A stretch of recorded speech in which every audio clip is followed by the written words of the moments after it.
ಬೆಂಗಳೂರಲ್ಲಿ ತಡರಾತ್ರಿಯಿಂದ ಬೆಳಗಿನವರೆಗೂ ವರ್ಣಾರ್ಭಟ ಮುಂದುವರೆದಿದೆ. ಮಳೆ ಅಬ್ಬರಕ್ಕೆ ತತ್ತರಿಸಿ ಹೋದ ರಾಜ್ಯ ರಾಜಧಾನಿಯ ಜನರು. ಬೆಳಗಾದ್ರೂ ಮಳೆಯ ವಾಂತರಕ್ಕೆ ಮುಗಿಯದ ಜನರ ಪರದಾಟ. ಹೆಬ್ಬಾಳದ ವೆಟರ್ನರಿ ಹಾಸ್ಪಿಟಲ್ ಅಂಡರ್ ಪಾಸ್ನಲ್ಲಿ ನೀರು ನಿಂತ್ಕೊಂಡಿದೆ. ಬಹುತೇಕ ನೀರು ತೆರವಾದ್ರೂ ಕೂಡ ರಸ್ತೆ ಸಂಪೂರ್ಣ ಕೆಸರುಮಯ ಆಗಿದೆ. ಇನ್ನು ಬಳ್ಳಾರಿ ಮುಖ್ಯ ರಸ್ತೆಯ ಅಂಡರ್ ಪಾಸ್ನಲ್ಲೂ ಕೂಡ ವಾಹನ ಸವಾರರು ಪರದಾಟವನ್ನ ಅನುಭವಿಸಿದ್ದಾರೆ. ಬೆಂಗಳೂರಿನ ಪ್ರಮುಖ ರಸ್ತೆಗಳಲ್ಲೆಲ್ಲವೂ ಕೂಡ ನೀರುಮಯ ಆಗ್ಬಿಟ್ಟಿದೆ. ಕೆರೆಯಂತೆ ನದಿಯಂತೆ ನೀರು ರಸ್ತೆಗಳ ಮೇಲೆ ಹರಿತಾ ಇದೆ. ಸದ್ಯಕ್ಕೆ ಹೆಬ್ಬಾಳದ ಅಂಡರ್ ಪಾಸ್ನ ದೃಶ್ಯವನ್ನು ನೀವು ಗಮನಿಸ್ತಾ ಇದ್ದೀರಿ. ಇನ್ನೂ ಅಧಿಕ ನೀರಿತ್ತು, ಆದರೆ ಈಗ ನೀರಿನ ಪ್ರಭಾವ ಒಂದು ಸ್ವಲ್ಪ ಕಡಿಮೆಯಾಗಿದೆ. ಆದರೆ ಕೆಸರು ಮಿಶ್ರಿತ ನೀರಲ್ಲಿ ವಾಹನ ಸವಾರರು ತೆರಳೋದಕ್ಕೆ ಹರಸಾಹಸ ಪಡ್ತಿದ್ದಾರೆ. ಅದಷ್ಟೇ ಅಲ್ಲ, ಈ ಅಂಡರ್ ಬ್ರಿಡ್ಜ್ ಹತ್ತಿರ ಅಥವಾ ಅಕ್ಕಪಕ್ಕ ಯಾರಾದರೂ ಸಂಚಾರ ಮಾಡ್ತಾ ಇದ್ದವ್ರಿಗೆ ಗೊತ್ತಾಗುತ್ತೆ ಎಷ್ಟು ಕೆಟ್ಟದಾಗಿದೆ ಇದು ಅಂಡರ್ ಪಾಸ್ ಅಂತ. ಅಂದರೆ ಕಂಪ್ಲೀಟಾಗಿ ಗುಂಡಿಮಯ ಇದೆ. ಅದು ಅಕ್ಕಪಕ್ಕ ಗುಂಡಿ ಬಿದ್ದಿದೆ, ಅಲ್ಲಿ ನೀರು ಬೇರೆ ನೋಡ್ತಾ ಇದ್ದೀರಿ. ಆ ಗುಂಡಿಗಳ ಮಧ್ಯೆ ವಾಹನ ಸವಾರರು ಎಷ್ಟು ಕಷ್ಟಪಡ್ಕೊಂಡು ಗಾಡಿ ಓಡಿಸ್ಬೇಕಾಗಿದೆ ಅಂತ ಅಂದು. ಒಂದು ಗುಂಡಿನೂ ಸರಿ ಮಾಡಲ್ಲ, ನೀರು ಹೋಗೋದಕ್ಕೆ ಅವಕಾಶನೂ ಮಾಡಿಕೊಡಲ್ಲ, ರಸ್ತೆನೂ ಸರಿ ಮಾಡಲ್ಲ. ಟ್ಯಾಕ್ಸ್ ಮಾತ್ರ ಟೈಮಿಗೆ ಇವ್ರಿಗೆ ಸರಿಯಾಗಿ ಕಟ್ಟಬೇಕು. ನೋಡ್ತಾ ಇದ್ದೀರಿ ವಾಹನ ಸವಾರರ ಗೋಳು ಹೇಗಿದೆ ಅಂತ. ತುಂಬಾ ಟ್ರಾಫಿಕ್ ಇರುವಂತಹ ಪ್ಲೇಸ್ ಅದು.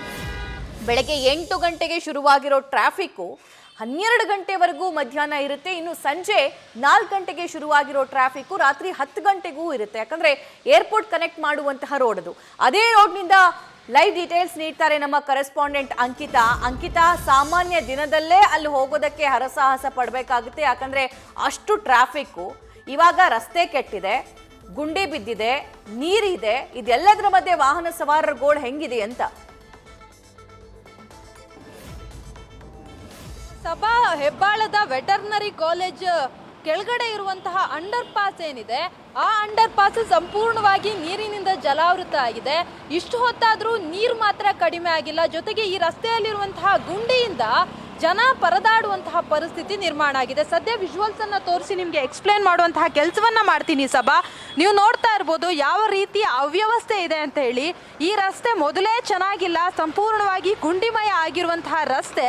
ಹಾಗಾಗಿ ಆ ಗುಂಡಿಗಳಲ್ಲಿ ನೀರು ನಿಂತಿರೋದ್ರಿಂದ ಯಾವುದು ರಸ್ತೆ ಯಾವುದು ಗುಂಡಿಗಳು ಅನ್ನೋದ್ರ ಬಗ್ಗೆ ವಾಹನ ಸವಾರರಿಗೂ ಕೂಡ ಗೊತ್ತಾಗ್ತಾ ಇಲ್ಲ. ಏಕಾಏಕಿ ಬಂದು ಗುಂಡಿಗೆ ಬೀಳುವಂತಹ ಪರಿಸ್ಥಿತಿ ಎದುರಾಗಿದೆ. ಇಲ್ಲೇನಾದ್ರೂ ವಾಹನಗಳು ಸ್ಟ್ರಕ್ ಆದ್ರೆ, ಅಂದ್ರೆ ವಾಹನ ಆಫ್ ಆದ್ರೆ ಮತ್ತೆ ವಾಹನ ಸ್ಟಾರ್ಟ್ ಆಗಲ್ಲ, ಆ ರೀತಿಯ ಪರಿಸ್ಥಿತಿ ಇದೆ. ಇನ್ನು ಎಂಟ್ರಿ ಆಗುವಂತಹ ಜಾಗದಲ್ಲಿ ಪೊಲೀಸರು ಒಂದು ಬ್ಯಾರಿಗೇಟ್ ಅನ್ನ ಹಾಕಿದ್ದಾರೆ. ಅದು ಯಾವುದಕ್ಕೂ ಕೂಡ ಯೂಸ್ಫುಲ್ ಇಲ್ಲ. ರಸ್ತೆಯ ಮಿಡಲ್ ಅಲ್ಲಿ ಹಾಕಿರೋದ್ರಿಂದ ಜನಕ್ಕೆ ಅದು ಯಾಕೆ ಹಾಕಿದ್ದಾರೆ ಅನ್ನೋದೇ ಗೊತ್ತಿಲ್ಲ.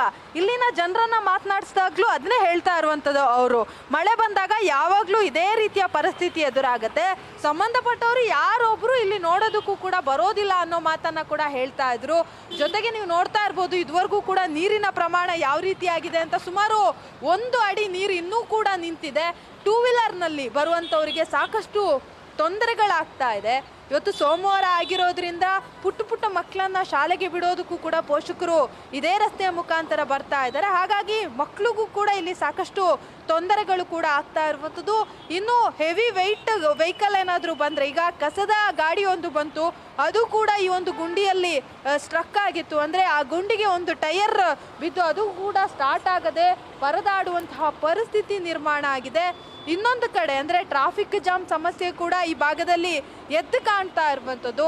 ಜನರಿಗೆ ಹೋಗೋದಕ್ಕಾಗದೆ ಇಲ್ಲಿ ವೆಹಿಕಲ್ಗಳು ಕೂಡ ಸಾಲಾಗಿ ನಿಂತಿರುವಂತಹ ಪರಿಸ್ಥಿತಿ ಕೂಡ ಎದುರಾಗಿತ್ತು. ಜನ ಹೇಳ್ತಾ ಇರುವಂಥದ್ದೇನು ಅಂತಂದರೆ, ಇದರಿಂದ ನಮಗೆ ಮುಕ್ತಿ ಕೊಡಿಸಿ, ಸಾಕಷ್ಟು ದಿನಗಳಿಂದ ಈ ತೊಂದರೆಯನ್ನು ನಾವು ಫೇಸ್ ಮಾಡ್ತಾ ಇದ್ದೀವಿ, ಇದೇ ಮೊದಲ ಬಾರಿ ಅಲ್ಲ, ಪ್ರತಿ ಸಲ ಮಳೆ ಬಂದಾಗಲೂ ಕೂಡ ಇದೇ ರೀತಿಯ ಪರಿಸ್ಥಿತಿ ನಿರ್ಮಾಣ ಆಗುತ್ತೆ, ಯಾರೊಬ್ರು ಕೂಡ ತಲೆಯನ್ನ ಕೆಡಿಸ್ಕೊಳ್ತಾ ಇಲ್ಲ ಅನ್ನೋ ಮಾತನ್ನ ಕೂಡ ಹೇಳ್ತಾ ಇದ್ದಾರೆ. ಇನ್ನು ಆ ಭಾಗದಲ್ಲಿ ನೀವು ನೋಡ್ತಾ ಇರ್ಬೋದು RT ನಗರ ಕಡೆಯಿಂದ ಹೆಬ್ಬಾಳಕ್ಕೆ ಕನೆಕ್ಟ್ ಆಗುವಂತಹ ಈ ಒಂದು ಅಂಡರ್ ಪಾಸ್ ಏನಿದೆ, ಇನ್ನೂ ಕೂಡ ನೀರು ಹೋಗೋದಕ್ಕೆ ಜಾಗ ಇಲ್ಲ. ಹಾಗಾಗಿ ನೀರು ಇಲ್ಲೇ ಸ್ಟ್ರಕ್ ಆಗಿರುವಂಥದ್ದು. ಅದು ಕೊಳಚೆ ನೀರು ಕೂಡ ಆಗಿದೆ. ಅಂದರೆ ಇಲ್ಲಿಂದ ಕೊಳಚೆ ನೀರು ಕೂಡ ಕನೆಕ್ಟ್ ಆಗಿ ರಸ್ತೆ ಪೂರ್ತಿ ನಿಂತಿರುವಂಥದ್ದು. ಜನರಿಗೆ ಸಿಕ್ಕಾಪಟ್ಟೆ ಗಲೀಜಾಗ್ತಾ ಇದೆ ಅನ್ನೋ ಮಾತನ್ನ ಕೂಡ ಹೇಳ್ತಾ ಇದ್ದಾರೆ. ಇಲ್ಲಿ ವಿಪರೀತ ಸ್ಮೆಲ್ ಕೂಡ ಇರುವಂಥದ್ದು. ಹಾಗಾಗಿ ಏನು ಮಾಡೋದು ಅನ್ನೋದ್ರ ಬಗ್ಗೆ ಕೂಡ ಯಾವುದೇ ರೀತಿಯ ಐಡಿಯಾ ಇಲ್ಲ.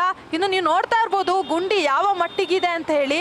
ಟ್ರಾಫಿಕ್ ಜಾಮ್ ನಿರಂತರವಾಗಿ ಈ ಜಾಗದಲ್ಲಿ ಇರೋದ್ರಿಂದ ಜನ ಪರದಾಡುವಂತಹ ಪರಿಸ್ಥಿತಿ ನಿರ್ಮಾಣ ಆಗಿದೆ. ಕೇವಲ ಒಂದು ಗುಂಡಿ ಅಲ್ಲ, ಈ ರಸ್ತೆನೇ ಸಂಪೂರ್ಣವಾಗಿ ಡ್ಯಾಮೇಜ್ ಆಗಿರುವಂಥದ್ದು. ಹಾಗಾಗಿ ಮಳೆ ಬಂದಿರುವಂತಹ ಹಿನ್ನೆಲೆಯಲ್ಲಿ ವಾಹನ ಸವಾರರು ಇಲ್ಲಿ ಹೈರಾಣಾಗಿ ಹೋಗಿದ್ದಾರೆ.